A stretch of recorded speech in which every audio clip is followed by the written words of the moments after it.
Sandy Schoelles, and I have with me Jennifer Hynes, my co-host, and Carolyn Baker. And it's special having Dr. Baker with us tonight because Radical Regeneration is her newest book. She is co-author with Andrew Harvey. I am reading this book, and it is fantastic. I love it. So welcome both of you. Jennifer, honey, you can take the reins. Tell us where we're going.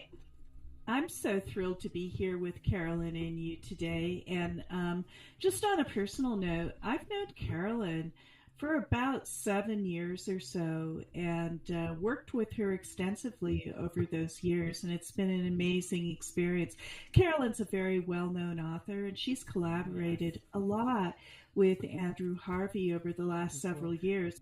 Tonight we're going to be covering the following kind of areas: how Carolyn got into this work, reframing the crisis and what that means, the book Radical Regeneration, and the current crisis of democracy in the U.S., and things we should actually be doing for our own regeneration. So with that, Carolyn, it's my extreme pleasure to welcome you to Environmental Coffee House.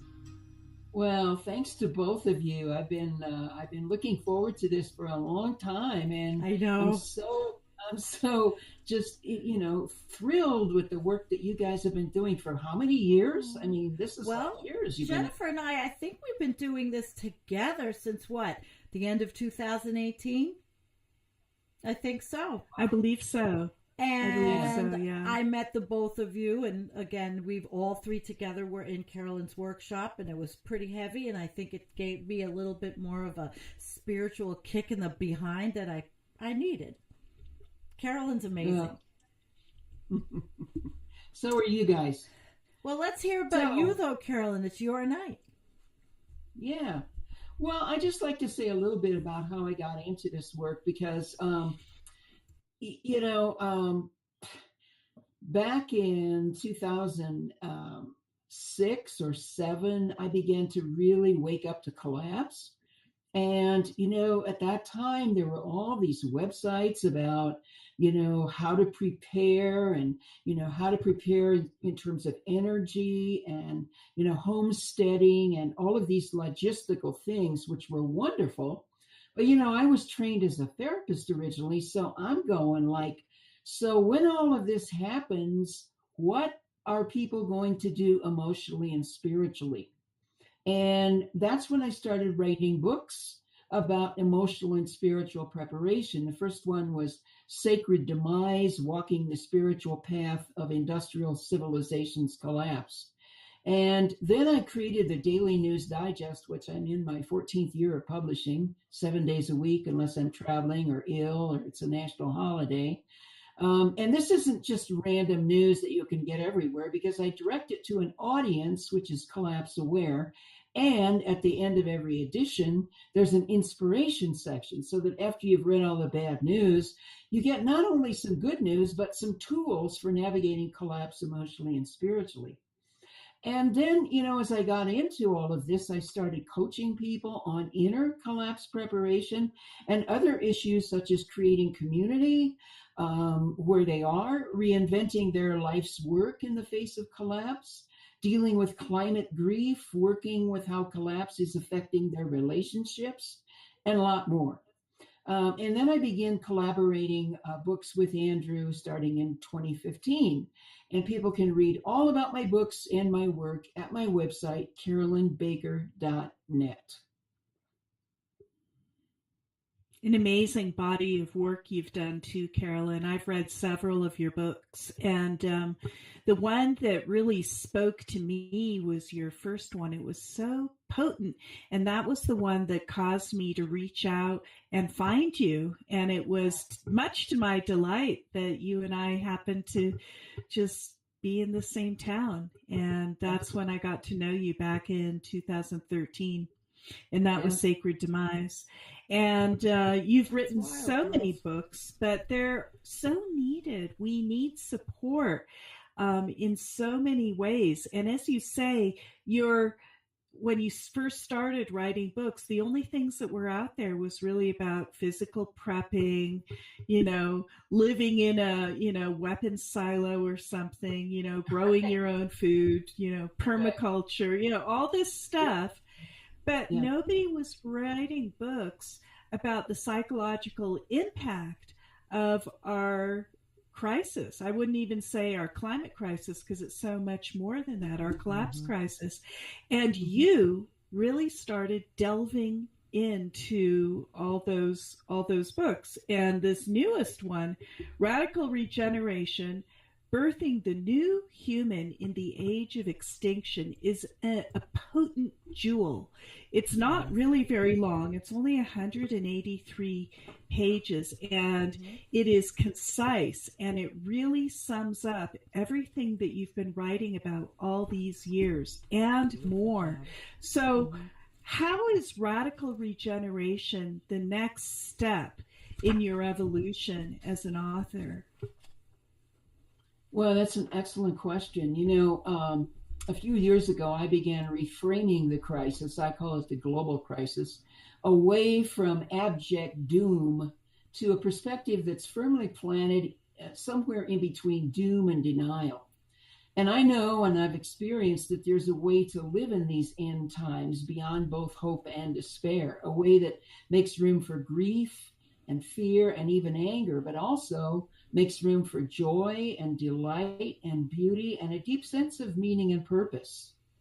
So on one level, the crisis is ecological, economic, and social, but bottom line, it's an existential crisis. It's existential because our existence is on the line. And whenever our existence is on the line in any situation, whether it's a terminal illness or a car accident or climate chaos, the issues of meaning and purpose start screaming at us, whether we want them to or not.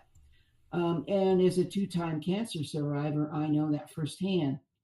So as I sat with the climate crisis and potential extinction, I realized that if we're really going to take our predicament if we're going to take it seriously, we're going to be confronted with issues of meaning and purpose, which is why so many people stay in denial. I mean, who wants to deal with that? In other words, really taking in our predicament is to constantly be asking, what is the message or messages for me in this crisis?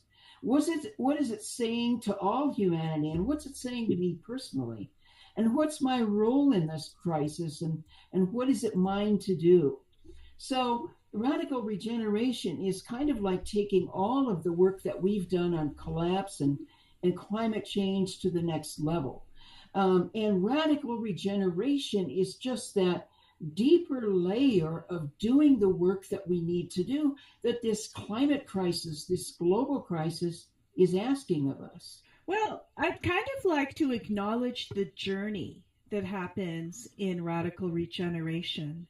And Carolyn kind of par for course, because she often has this sort of recipe, I wouldn't say, but, it kind of like examining the crisis, especially here, bringing you down, really letting you examine the crisis, throwing you into your shadow where you really have to confront all these things that are scaring you about this crisis, and then bringing you up, And I'm going to just read very briefly, Carolyn, to remind us all, just the 6 chapter headings.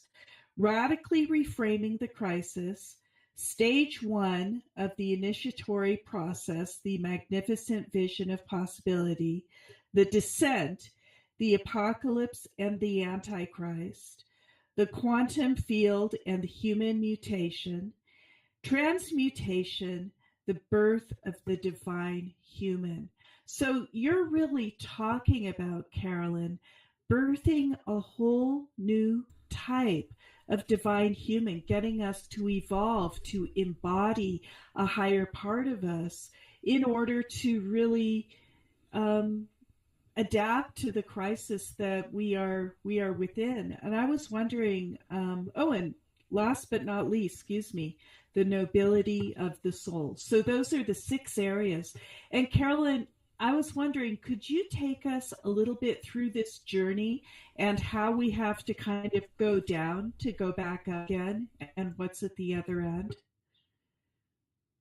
Yeah, so one of the things that I started doing a couple of years ago, and I talk about it in at quite length, at quite a bit of length in Radical Regeneration, is the rite of passage. The whole theme of the rite of passage. It's an archetype. It's a universal theme. And even though we don't have these formal ceremonies of rite of passage in our culture, it's in our DNA, I believe. It's in our consciousness or unconsciousness what this is and why it's important.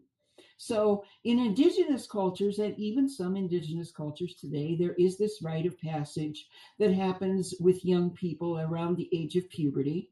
And the purpose of it was to really help the young person understand who they are. And that sounds really simplistic. But what it involved was the elders would take the young people, the women would take the girls, the men would take the boys out into the wilderness for several days, and they would have some kind of ordeal that they would have to go through. And this was a very difficult, challenging, physically and emotionally strenuous, stressful ordeal. And the purpose of it was to compel the young person to reach down inside themselves and find out who's really there. And in the process, they really jump from being a child to an adult.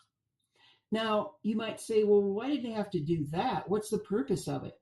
Well, the purpose of it was to help the young person find out who they really are and then make this leap into adulthood.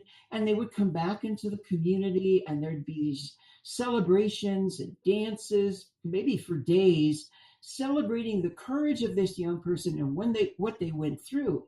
And then, and only then, were they allowed to take their place in the community and eventually become elders themselves. Now, the elders of the community had discovered from experience that if a young person didn't go through this process, they'd never grow up. And in fact, they'd become toxic to the community. So it was very, very important for them to prepare a child almost from birth for this experience. And even though we don't have formal rites of passage ceremonies today for the most part, this universal theme of initiation or rite of passage shows up in every, it's a possibility in every form of adversity that we have. So there is quite a bit about this in Radical Regeneration, and I'm in the process of writing a book myself just on this. But in Radical Regeneration, we ask several questions, among which are, in a mass extinction, is every single species annihilated? And in this forthcoming extinction, will all humans be forever annihilated? And if not, if there's a remnant of humans who aren't annihilated, how would they be forever changed as a result of their experience? Is it possible that because of their experience, they might even have become a new kind of human being, perhaps even mutating into a new species, even if that took hundreds or thousands or millions of years? The evolutionary impulse lives on even when humans don't.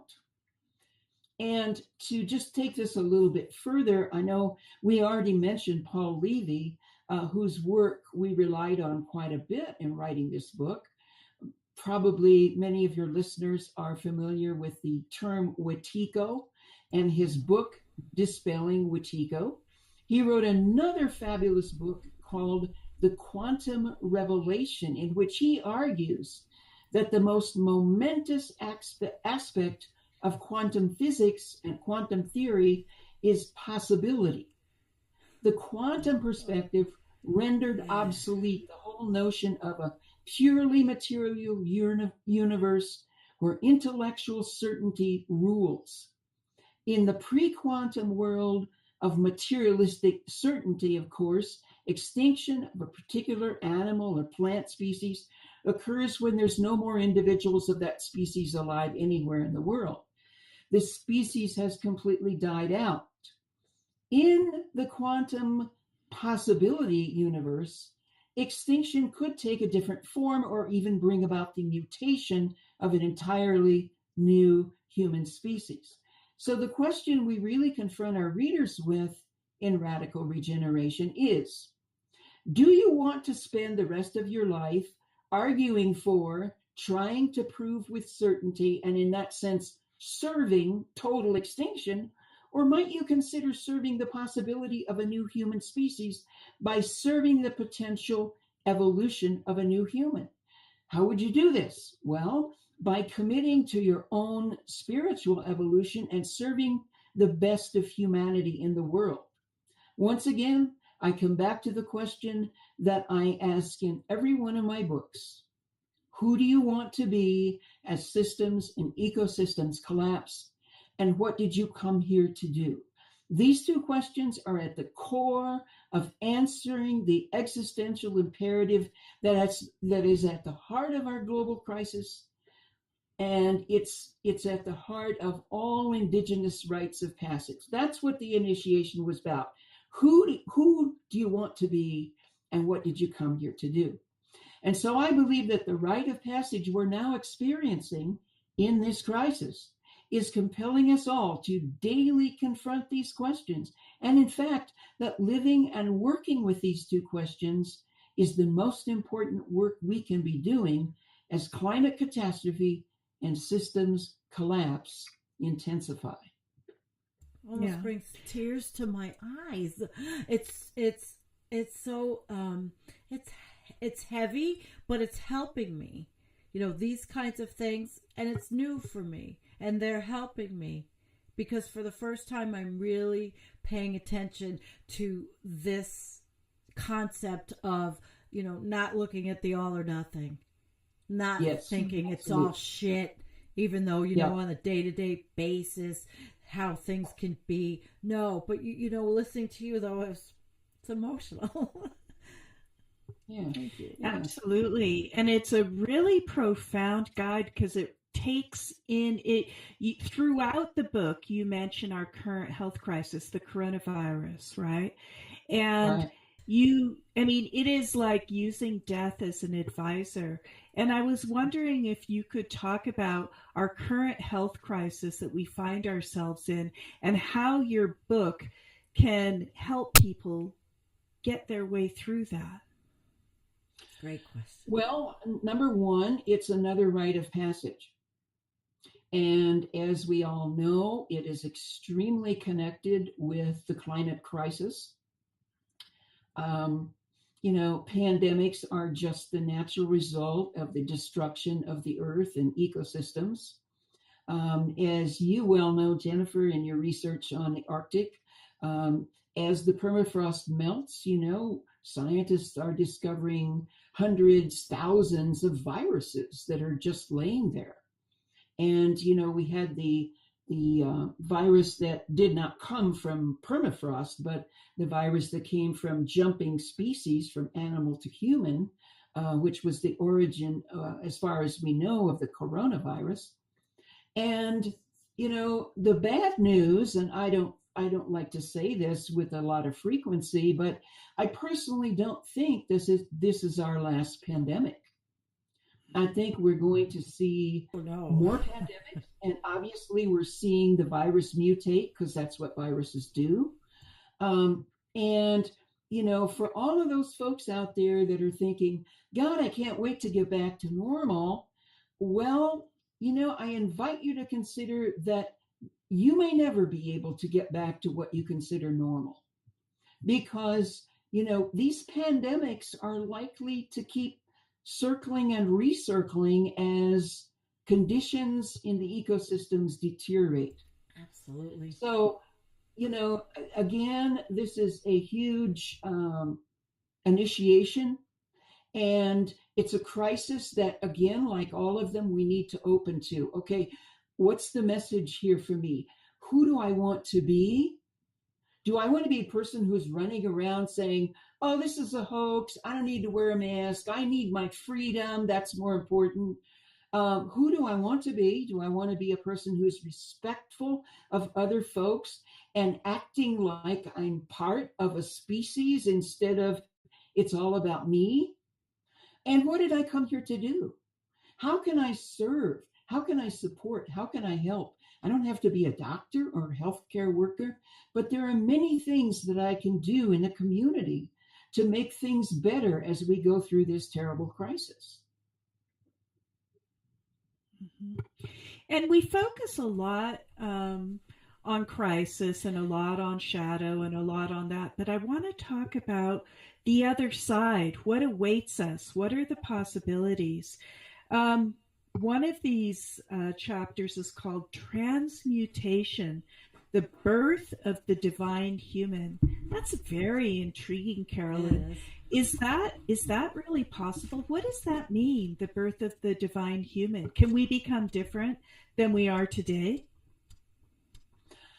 Well, one of the things we talk about in that book, and that we both talk about in all of our writings, is that, there's a poem in there somewhere written by Rafael Jesus Gonzalez, in which he says, I am not I.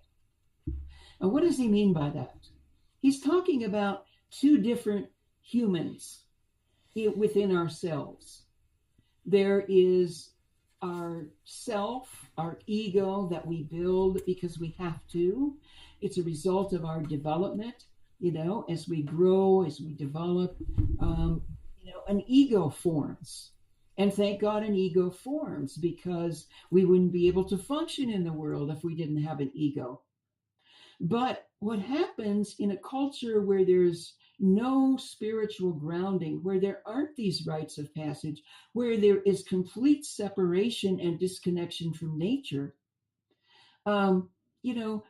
people begin to think that who they really are is the ego.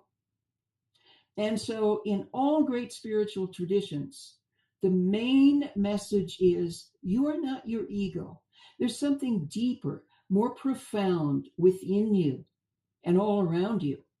And so your work is to get to know that higher, greater, sacred self. And that involves some initiation, some ordeals. Life hands us ordeals constantly that kind of slap us upside the head, figuratively, and say, look, this is you're not your ego. You're much more than that.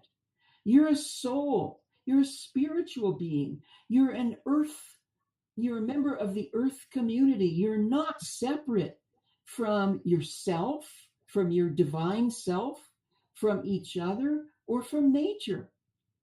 And so this is how the transformation takes place. And, it's a lifelong journey, but it is something for us to work on and work for. And as we say in the book, serve.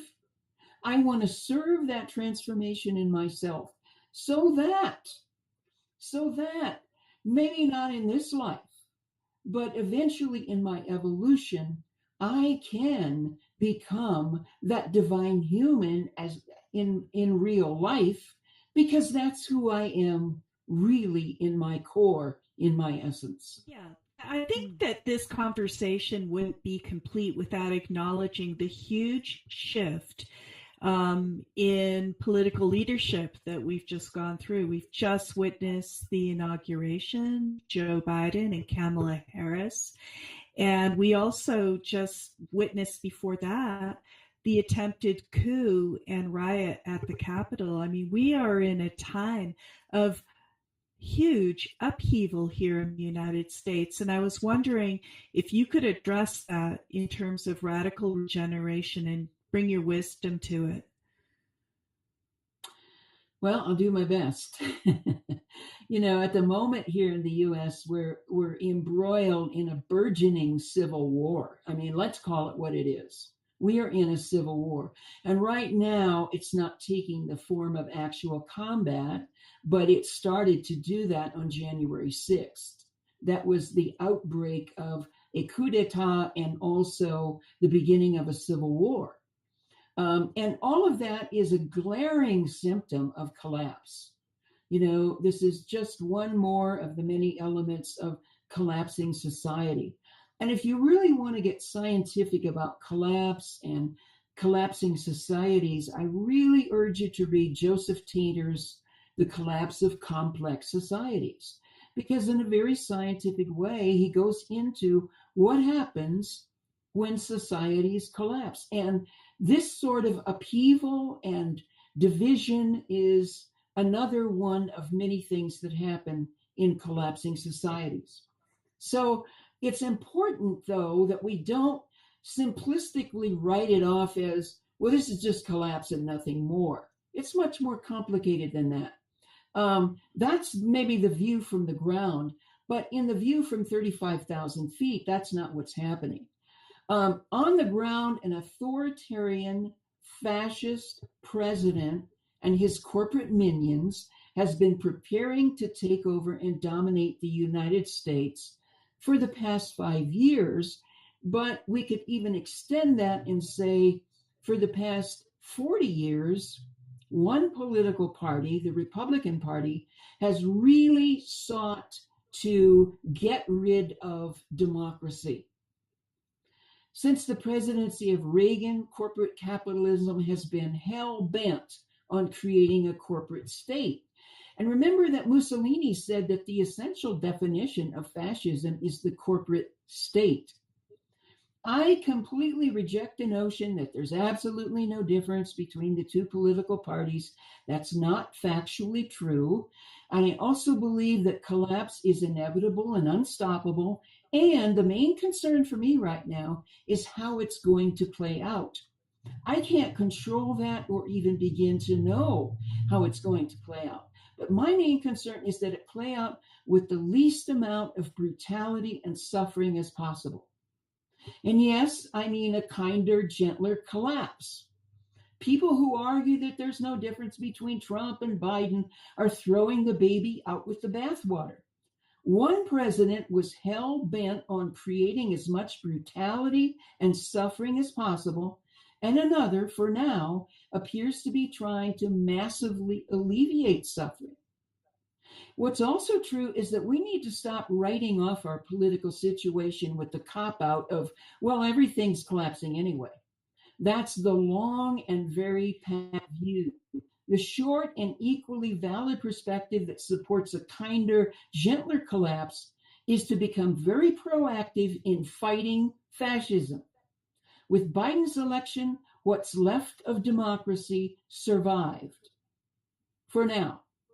But the forces of fascism are not going away, and they will continue to try to destroy the last shreds of democracy. This is wetiko in action. For example, Democrats in the House and Senate should be laser focused on the expulsion of legislators who colluded with the fascist insurrection on January 6th. They should stop abdicating the issue to the ethics committee in both houses and demand expulsion. There are people in both houses of Congress that intend to kill other members of Congress with whom they disagree.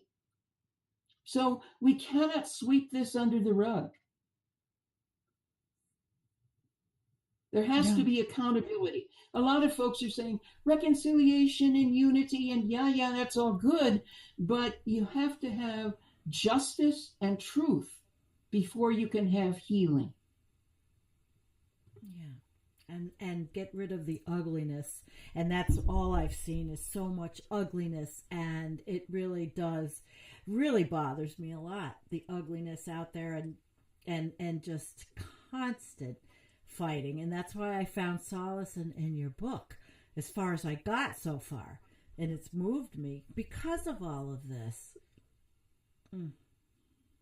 Jen. Good. Well, Carolyn, do you think it's time to talk about the things that we should actually be doing to get ourselves ready and to, work on our own regeneration? Absolutely. And I love the way you put it, work on our own regeneration. Well, first and most obvious, but it needs to be stated, is we need to learn and study and be aware of collapse of systems and ecosystems. And that's not all. We need to, and this is really important, and it's hard for a lot of people who are aware of potential extinction, we need to give up certainty about outcome. Be open to what the poet John Keats called negative capability, and we talk about this in the book. By that, he meant being able to be comfortable with uncertainty, as the Buddhist teacher Pema Chodron calls it. Stop asking stupid questions like, when is everything going to collapse? You know, we don't have to love uncertainty, but our work in climate chaos is not to be certain. Our work is to keep mining the questions. Who do I want to be? What did I come here to do? Negative capability is much easier. This commitment to uncertainty, becoming comfortable with it, is much easier if we cultivate a tolerance for paradox. Two opposites can be true at the same time. So like you were saying, Sandy, it's not all or nothing. As I'll mention in a moment, collapse is happening, and so is renewal. So is renewal. We're being challenged in this era to hold many opposites at the same time and to cultivate a both and attitude instead of an either or attitude. Yeah. You know, I was thinking of this as I was watching the inauguration. You know, for me, watching the inauguration was like a breath of fresh air because we haven't seen anything like this for 5 years at least. And, you know, at the same time, here are all these troops, you know, 25,000 or more troops surrounding this event. A lot of people are holding their breath that some of these folks won't get assassinated. Is this going to be carried off safely? At the same time that we're celebrating what's left of democracy and what is the best in human beings. Two opposites, and we see this all the time. Can we hold those opposites in our hearts and our bodies and not say, well, it's this way or it's this way? And then I would say also, we must learn well the skill of grieving. Why? Because it's the most empowering form of resilience building we have. I'm going to say that again. Grieving is the most empowering form of resilience building we have. In this culture, we've mercilessly separated grief and joy. But the reality is that the more we learn the skill of grieving, the more we experience joy and gratitude and resilience. So I want to recommend two really good sources for this. The goodgriefnetwork.org, which many of you are familiar with, and the work of Francis Weller, FrancisWeller.org. FrancisWeller.org. .net and goodgriefnetwork.org. Learn the skill of grieving because we're going to have really a lot of occasions to use it.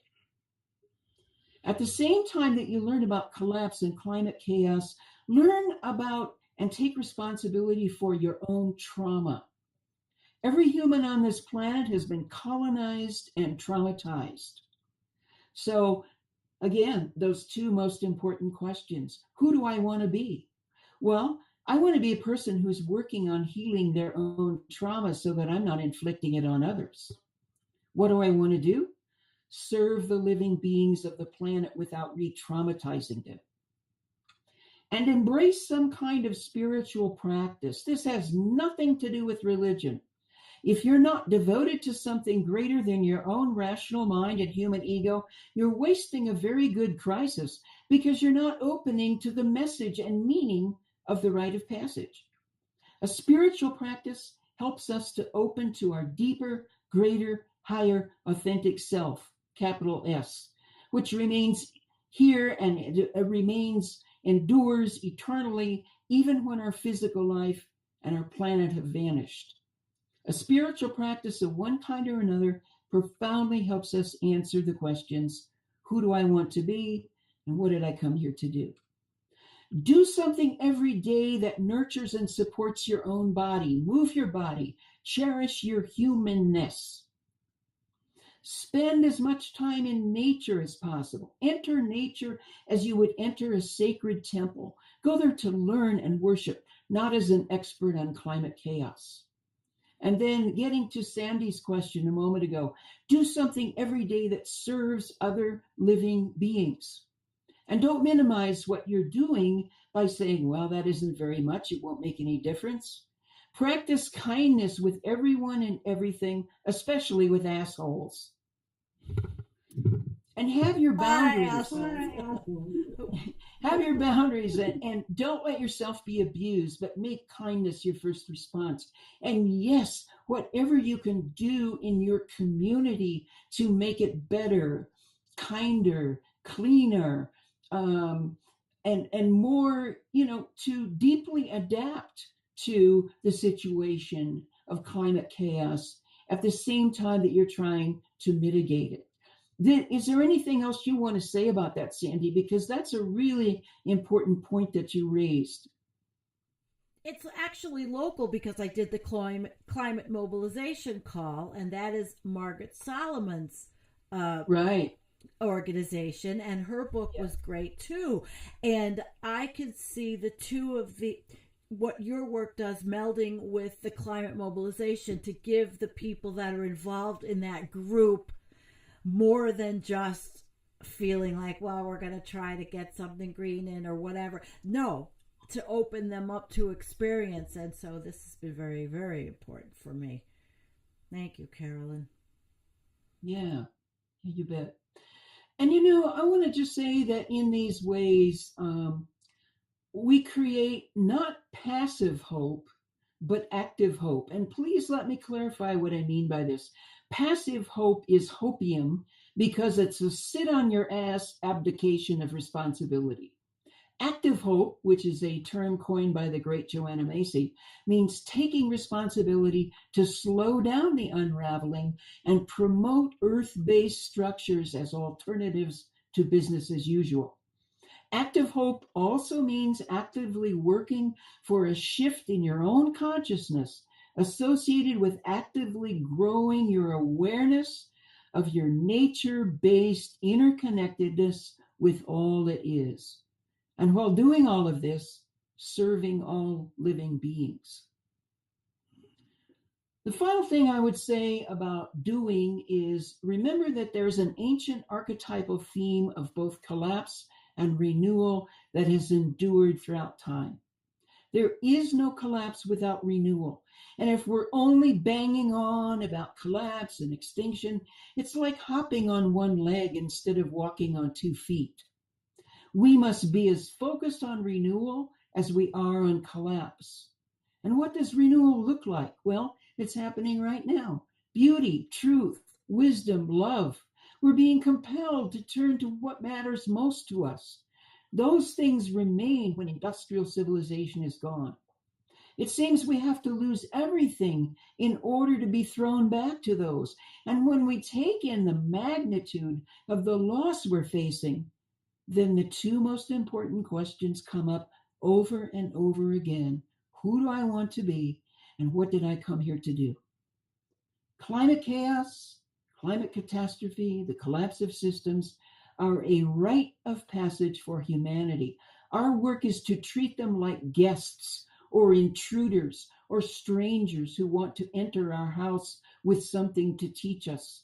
They are the existential issues we struggle with. And the great Persian poet Rumi gave us a beautiful image when he wrote these words in the 13th century. And maybe you've heard this poem before. It's not very long. It's so, so true in this moment.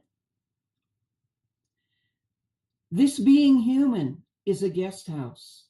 Every morning, a new arrival, a joy, a depression, a meanness, some momentary awareness comes as an unexpected visitor.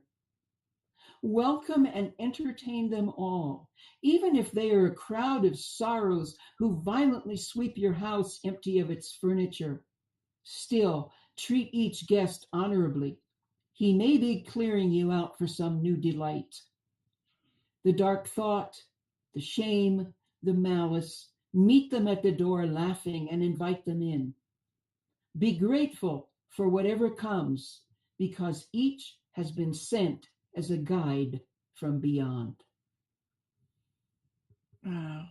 We need That's these things so in beautiful. schools. Children need to learn these lessons. And unfortunately, in our political situation, I don't see this I don't see it happening, but it is important for young people to also be able to understand the concept of collapse, but they're growing up in it, and the schools are never going to teach this. It's a shame, because there are going to be a lot of unprepared young people in 20 years, and it breaks my heart.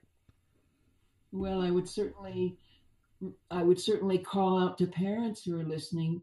You can teach your kids this wisdom. And, you can be a mentor. If you don't have children, you can be a mentor. You can be a wise elder who can help give them the lessons that they're not getting anyplace else in the culture. Yeah, absolutely. Yeah, it's a guide for transformation. It's a guide that lays down a new kind of infrastructure, radical regeneration amidst the crisis of coronavirus and the crisis of our democracy, the crisis of our climate, and the crisis of the breakdown of civilization. This is just like too horrendous to be believed, and yet in the middle of that, we've got radical regeneration, and we're looking at a path of transmutation, and that's beautiful. It is beautifully said. I think that'll be my next tattoo, Carolyn. Radical regeneration. R. On this arm. Oh, not to make light, but I'm always the Do make light. Do make yeah, light. that's me. I can't help it. Even with the most serious situation, I mean, we're in a insane time. It is insane. You articulated it very well, and the political infighting and all of that, it's not stopping, and it is getting worse to a level that we've never seen, and to me that is a harbinger of collapse. Your thoughts, Carolyn? Well, compassion, and above all, to learn that they're not separate. They're not separate from anything or anyone, and, anything that parents can do, or elders or teachers can do, to get kids out in nature and really, really, not walking along, okay, now label all the leaves, what kind are they, but really get kids out there to be with animals, to be with nature.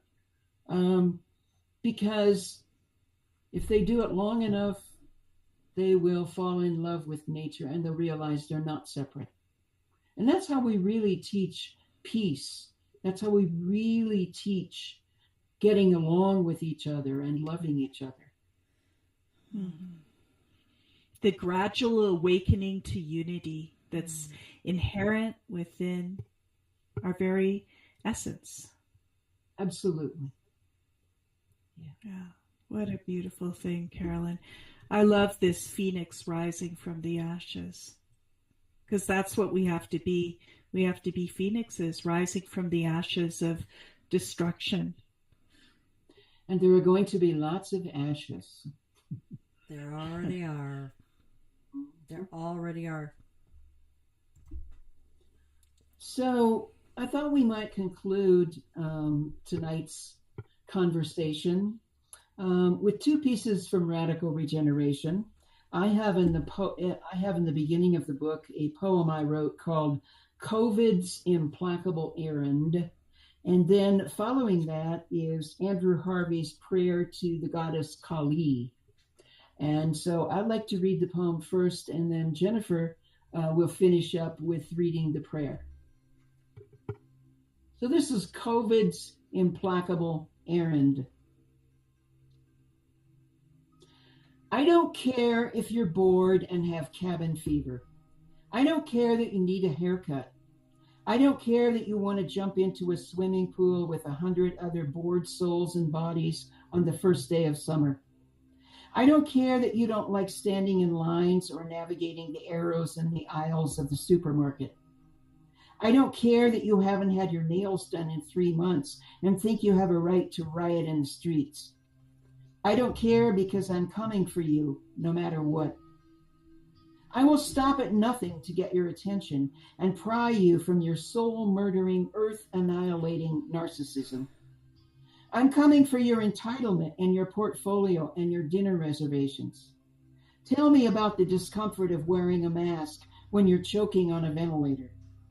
I'm coming for your breath in a world where you ignore the sobs of the oppressed, suffocated by boys in blue. I'm coming for your breath as you asphyxiate planet Earth. I'll make sure you know what I can't breathe feels like. I don't really want to kill you because I have a message for you. Do you want to become a different kind of human being, or do you want to continue to define freedom as the right to paw over the blue light special on aisle 5 in a petri dish of droplet-soaked greed? If you don't listen now, I will have to come again and again and again. I'm not a hoax, and I demand your respect. The respect you want from healthcare workers who will agonize themselves to death, literally over keeping you alive when you need them to save you.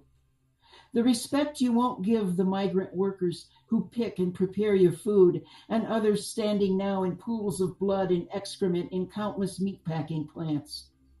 The respect forced upon the earth when I lock you down and compel you to stay at home. I'm coming for you, and no AR-15 or Confederate flag will stop me. Not Rush Limbaugh, nor Laura Ingraham, nor anyone from Fox News. Waiting for a vaccine, are you? There is no immunization against the relentless, implacable mission I have sworn upon your blood and breath to accomplish. I am Kali's homegirl, and I'll hang out in the hood as long as it takes.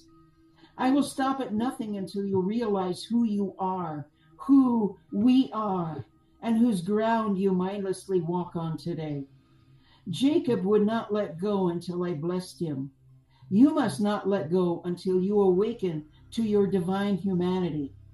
Until then, I don't care about your discomfort because I have all the time in the world to keep returning and shape-shifting and becoming ever new strains of horror. Reminding you, brutally if I must, of who you are and what matters most. Because Kali cares as she bends over you wearing PPE and a face shield and goggles that stick to her skin and bruise her cheekbones. She will help you FaceTime with your family so you won't have to die without saying goodbye.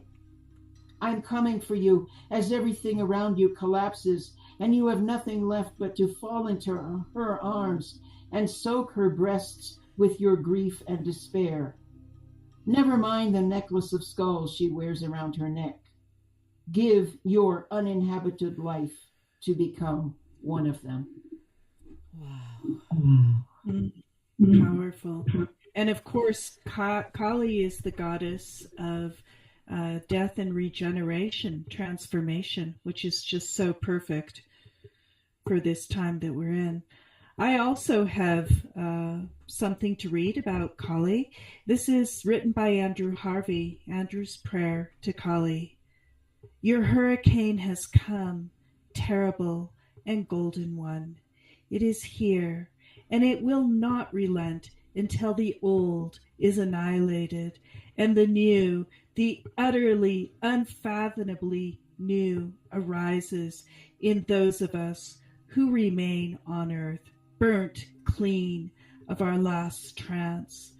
The hurricane you seared with your scalding grace of truth and revelation knew would come soon, has come. The whole world is convulsed by it, as you told us it would be. Its ferocity is terrifying and astounding, as you promised. Its majesty brings even the most addicted and willful of us trembling and crying out to our knees. Its perfect precision plunges all who adore you into an abyss of awe. You had prepared me, Mother. You had driven me from death to death, and to the awful loneliness of having to speak your truths to a stone-deaf time, and to the ecstasy only you can give. The ecstasy that is the explosion of your fire in the mind, the heart, the cells of the body that have waited since the first amoeba for your devastating kiss. What words would ever express this gratitude your crucified and resurrected lovers know? There is no refuge from you, but in you, no sanctuary from the storm, but its various, vast, calm eye, not true life, but the dying into life to become your servant of truth, your various slave of sacred action, your child playing with your necklace of skulls in the middle of the abattoir, your eagle flying straight and unswerving through your dance of lightning, your voice rising from the final silence that all is left with when your hurricane passes, the dust that turns to gold on your pounding, bloody feet. I ask and beg in your name that you give us all the strength to bear the unbearable, the courage to endure the unendurable, the energy to keep giving all we are and have in your honor and for your glory. However dreadful your dance becomes, the fabulous extravagance of your creativity that rises from the ashes of our brilliance, the passion of surrender to submit your engoldening transfiguration, however brutal the agonies and breakdowns that must prepare us for it. Your hurricane has come. Grace us the vision in this desolation, Mother, of what it engenders: a new creation, a mutation, a birth so staggering in its beauty and power that there are no words glorious enough yet to begin to describe it.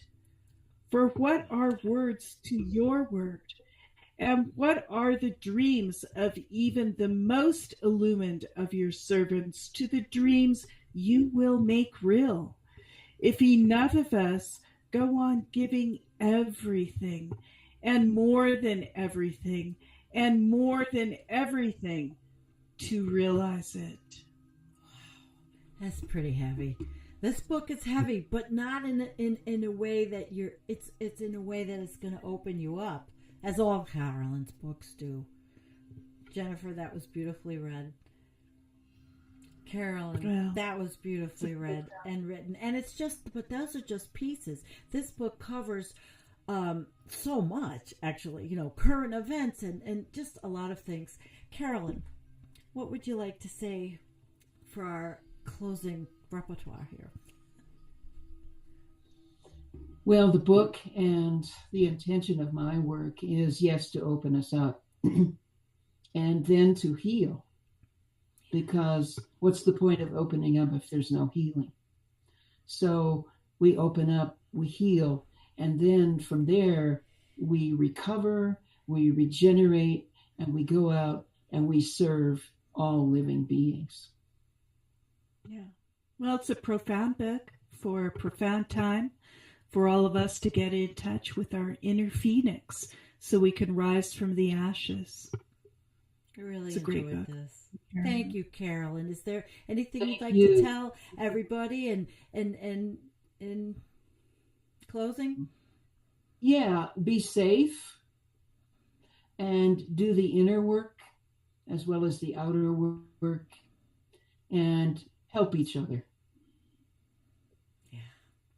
And like we are an environmental coffee house, we have a very loving community. And thank you, Sandy. Thank you.